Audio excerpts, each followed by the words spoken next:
Welcome to Defining Moments TV. Hi, everyone. I am Melanie Warner. I can't wait for you to meet our special guest today. I want to introduce you to Kimberly Beam. Welcome, Kim. Nice to see you. Hello, it's good to see you too, Melanie. Thank you. So, I know you have some incredible information to share with our audience today. And first, I want to get started with a defining moment in your life, just so Yeah. the audience gets to know a little bit more about you and who you are. Yeah, so I would say the biggest defining moment in my life is when the being diagnosed and then walking through treatment for Hodgkin's lymphoma, which is a form of cancer. And it is the joke that they make in the oncology world is if you like the hardest treatment to go through is Hodgkin's, but it's also the best because it's curable. It's the only one out there that's absolutely curable and won't come back. Well, and I remember you gave me a copy of your book, your first book that you wrote that was so powerful about what the doctors don't tell you. And I Yes. just thought that was so brilliant because so many people go, "Oh, you go to a doctor to get advice." But when I went through health stuff, my doctor hadn't been through the same thing. So they Oh couldn't yeah. really give me advice, even though they had all more degrees than a thermometer on their wall. If they hadn't walked in my shoes and really understood my pain, then I always questioned, how do they know how to help solve it? Right. And there were also times, I mean, at the very end of the book, I'm not really giving anything away to say this, but like at the end of the book, I tell the story about where I went to my oncologist and I was like, I wish you had told me everything. I wish I had known all the things that I found out along the way, which is why I wrote the book. And she said, if I had told you, you never would have done treatment and you never would have survived and you would have died. And so I didn't tell you to make sure that you lived. Wow. So that you learned it the hard way. Yeah. Hmm. Well, and I think it's amazing that when people go through a journey in life, it's one of my favorite things to hear these stories. And congratulations, I'm glad you lived. And not only are you living, but you're thriving. I'm just Yes. blown away at what you've done the last few months. I just love watching your journey. It's just been Thank so you. rewarding to watch your transition and transformations. And how you've just been living in your yes the last few months. It's just been so awesome. So tell us a little bit about your journey and how you got started and what you're doing Yes. now. So when I was like 7 years old, my sister got a tarot deck and I asked her if I could like use it. And she basically said, no. I might have been a little older. I might have been 10. And she was like, no, you can't touch it. Your energy is going to like mess it all up. But she never touched it as far as I could tell. So like it was just sitting in her cabinet. And like I used to go and pilfer her room regularly. And I really wanted to go pilfer that, but I knew she would know if I stole them because I kept asking for them. And so as time moved on, I realized I really wanted to hear spirit, which is what led me to become really deep in faith. And then after hot, and I walked the book like nobody else, like single for 13 years, waiting for God's man to show up in my life. Like really walked the walk and read the Bible 3 times through, worked with a prophetic team who taught me how to hear spirit really clearly. And I was mentored very closely on how to hear very clearly for other people. And I was in the church giving intuitive words to people. And then I got super sick. And I'm not Job. I'm be really honest. I am not Job. Like I've had my character ripped apart. I've had an apartment fire where I lost everything, right? Like I've been through some really deep things and I was fine in my faith. But the moment my body got slammed and I started talking death in the face, I did not survive. My faith did not survive that challenge. It just didn't. And so when I came out the other side, I was not focused on spirit because if I wasn't listening to all three of the Godhead, I wasn't going to disrespect the Holy Spirit ever. I wasn't going to be rude. I wasn't going to step into something that I felt like wasn't proper. I was too respectful of God and the Godhead to do that. And I was on a meditation silent retreat, and they basically said, you're most alive when you're listening to spirit, and you're most alive when you're in your intuition. And so I started, So what do you yeah, mean when you say, just for the people wondering, yeah. when you say you don't want to respect the Godhead, what does that mean? I didn't want to disrespect the Godhead, meaning like Father, Son, Holy Spirit. Ah, okay. The I head is didn't want to, those three, the yeah, Trinity. yeah. Okay. I didn't want to disrespect the Godhead of the three holy, like I really didn't want to disrespect the Holy Spirit. I mean, I had told God off in very clear terms, and I had told Jesus off in very clear terms. I would, I have too much respect for the Holy Spirit to do that because I have seen healing. I have, not that I have healed anybody, but I have been used as an instrument to bring healing into people's lives, like physical healing. And so since I had seen what the Godhead, what the Godhead and the Holy Spirit specifically could do, there was no way I was going to be disrespectful. And so I said, if I'm not walking in faith, I'm not going to step into my intuition. And I basically feel like I got permission that I wasn't a whole human being unless I was actually walking in my intuition for other people. And so I started opening that back up, and I started realizing that there's many avenues to hear spirit, and spirit is vast and varied and fascinating to me. And I always made sure that I was pointing to the highest good, and I'm always pointing to what's like big. And so that's the journey. That's the whole journey. And so now I walk in intuition for other people, and I listen to energy, and I listen to spirit, and I get words of craziness for people, and I don't know them, and I'll tell them a story, and they will be like, and so that makes me super And you happy. act on it. That's the I other do. part. Like you get this intuitive punch or like this little push or like, Mhm. I think sometimes Oprah used to call it like, there's a little pebble on your window, and if you ignore that, then it becomes like a brick. And if you ignore that, then it's like a 2x4 over your head before you're finally like, okay, I get it. You know? That's what Hodgkin's was for me. It was, I wasn't getting it. I wasn't getting it. I was teaching in a school. I was depressed. I wasn't very happy. I was just like going through the motions, and I wasn't alive.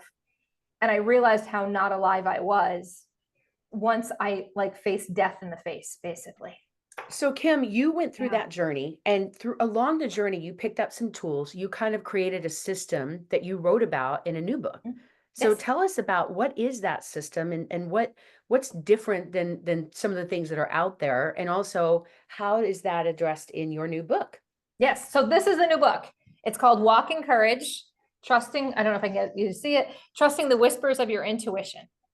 And so it's the fact that your intuition is such a soft, still voice in the back of your head, right? And so I actually tried to write this book many, many times. Oh my gosh, I sat down even as a Christian and I tried to write this book, and it wouldn't come out. And so when I met Melanie and she was like, "You can do this," I was standing in my refrigerator and I was like, "I'm going to channel it." I'm like, I'm just going to sit down and speak into a Google Doc, and I'm going to channel this book. And then I'm listening to Melanie in one of her pre-recorded trainings, right? Mel, I was listening to you. And all of a sudden in your pre-recording training, you go, you could just sit down and like open a document and speak into it and have like Google Translate make it into words. And I was like, oh my gosh, she just said exactly what I'm going to do. Yeah, like speak your book, because a lot of times people forget they're the receiver, Right. right? So if you have Yeah. this faith and you believe in this spirit that's out there that's bigger than everybody, and personally, I believe, God writes every book, and like that spirit is what's talking to us. That's Yes. part of our intuition. So if Yes. you just download it, like we were at NBC the other day with some of our authors, and I was like, think of yourself as the receiver. There's all Right. these waves going on around you. And if you are in tune as a tuner and a receiver, it's coming Mhm. through you. Yep. And it gets lost between, your head and your mouth, right? Or Yes. trying to type it out. So if you just speak your book, it allows that light to shine through you, and it takes Exactly. away from the fear of the light shining on you. Yes. Agreed. And so I just like spoke the book out in 5 sittings. I sat down and I babbled it out. And then I also added 7 meditations to the book as well. So like there's a download at the opening of the book that'll like teach you how to drop fear, and teach you how to be grounded, and teach you how to be quiet with yourself and hear your own voice. I also bring you through a little journey. So if you've got a big burning question, you get answers on like 7 different levels inside that little journey inside the book, and or inside the meditation. And so that's at the opening of the book, and it's a free gift inside the book. There's also a free gift on my website. So like I have 2 different free gifts for you, but the one I'm going to tell a story. I have a number of mentors, and I have some people who are working with me. And one of them was having a rough day, and she said that she was going to go listen to a couple of my meditations in the book because she was a part of the team that helped bring this out. And she said that she went and sat down and she said, which one should I do? I said, do grounding, but also do the one for fear. And she wrote me back after about 40 minutes and she said, I can't believe, one, how hard I'm crying right now. And she said, two, I can't believe who in spirit showed up for me. Mm, So wow. yeah, I did it because I felt led to lead the meditation that way, and to hear that it's such a powerful tool for other people to find healing and growth and support and comfort in this, especially in this time. It Yeah. means everything to me. And I love how you just take action. So a lot of people, they're manifesting, they hear something in their intuition, but they don't take action, right? What do you think holds people back? Oh, I can tell you a story about this. I was supposed to do something, and it took me about 2 weeks to get over my problem. And for some people, that takes a lot longer. It takes a lot longer than 2 weeks to get over the problem. But the problem for me was like a brick wall. It felt like a brick wall. Could I see through it? Yes. Was it really there? No. Was it surrounding me? Yes. Was it giant walls? Yes. It felt like an impossible, like it felt like I had to take those things that you always see in movies, the grappling hooks with the big three prongs and the rope on it, right? You know what I mean? And they throw it up over the wall and then have to climb up the wall. It felt like an impossible emotional block that made it so hard for 2 weeks for me to move forward.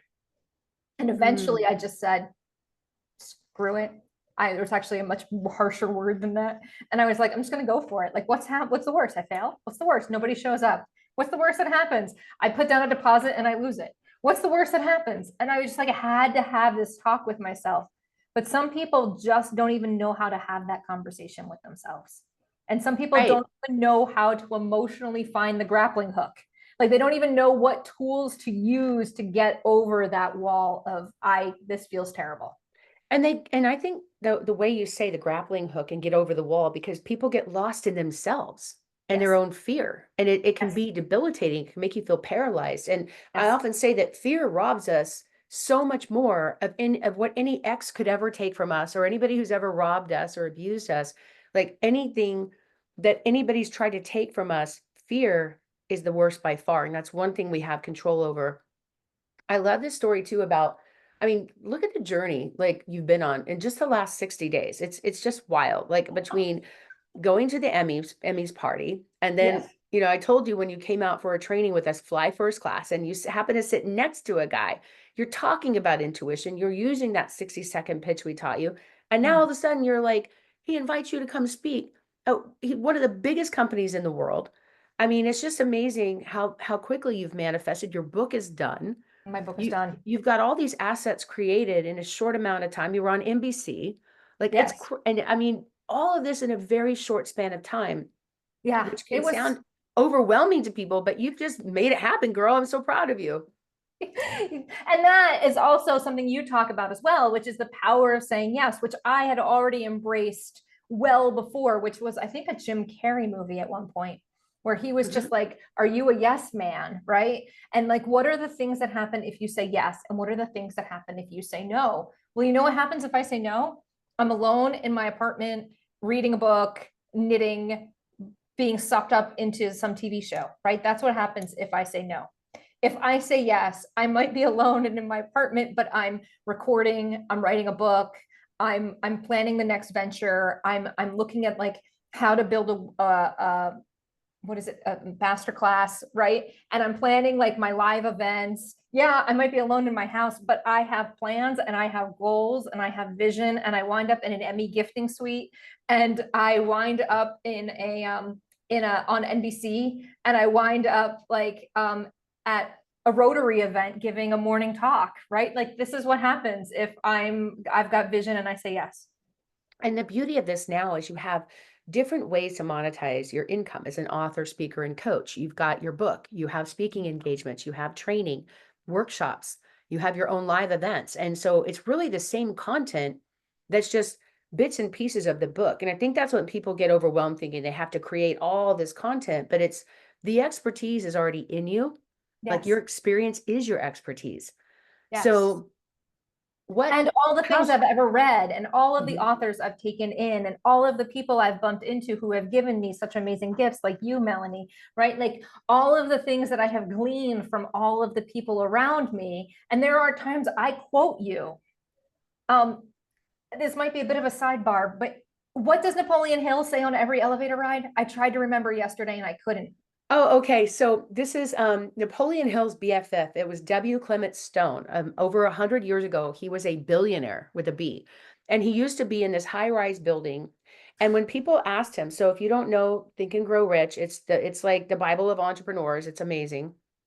And Napoleon Hill was commissioned by W. Clement Stone to create this book, and he spent 30 years researching. And so Clem Stone paid for that. And when he passed away as a billionaire, he left over $250 million for the Napoleon Hill Foundation, which is how we still know about it today.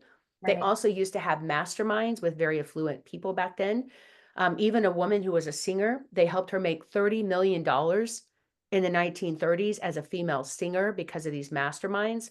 So when everyone asked him, "What's your secret to your success? What's the number one thing?" He said, "I repeat these three words over and over 100 times a day when I'm on my elevator all the way down to the first floor. And everyone that works with me has to also repeat these three words all day, every day. These three words is what I attribute being a billionaire in the 1930s. And those three words are do it now.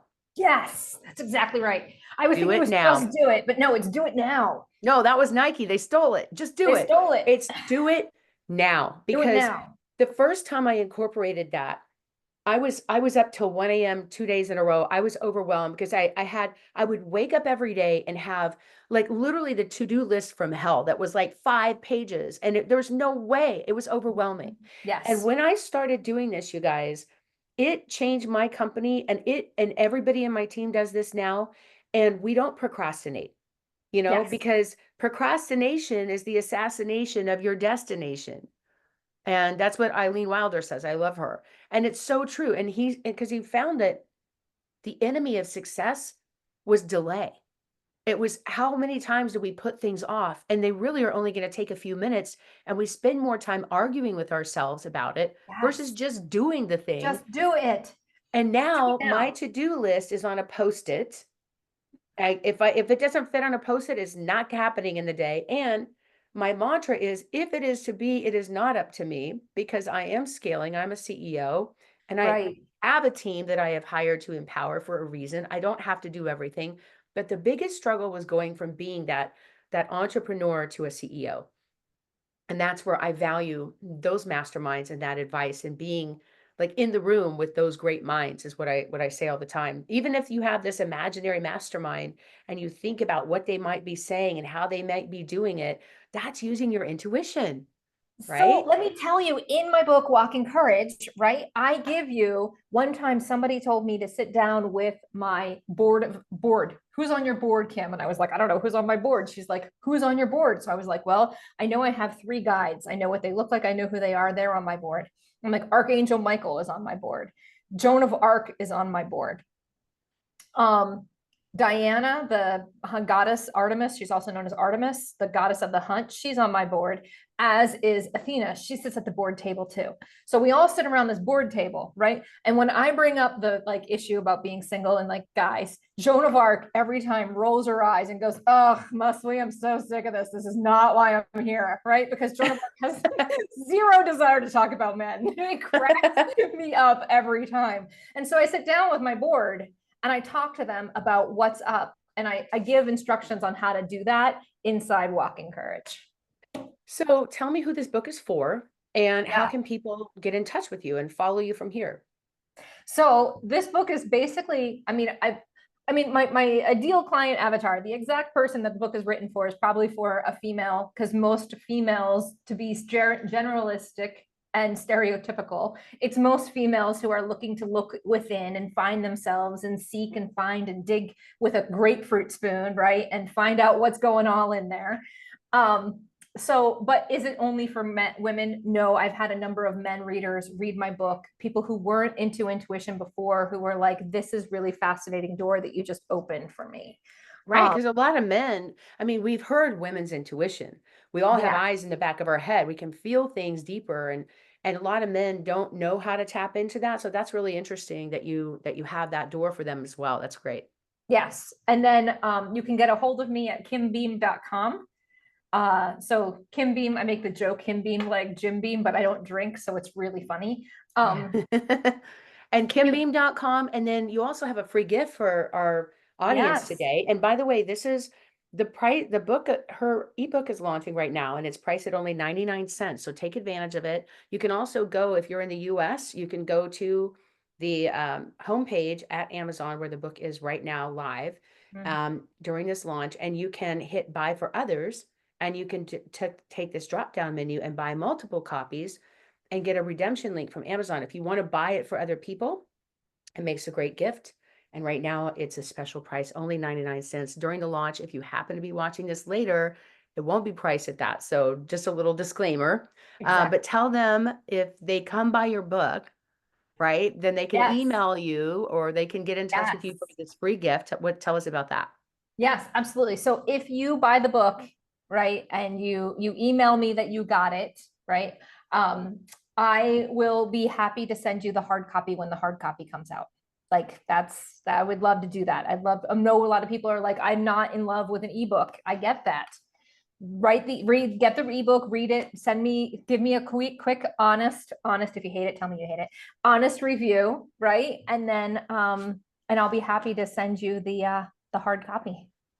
I love that. Thank you so much, Kim. Is there anything else you want to add today before we wrap up our On my stories? yeah, real quick, on my website at the top of the page, there's another gift, another free gift is just hanging out up there, and it's basically my techniques to get quiet and to hear my inner voice.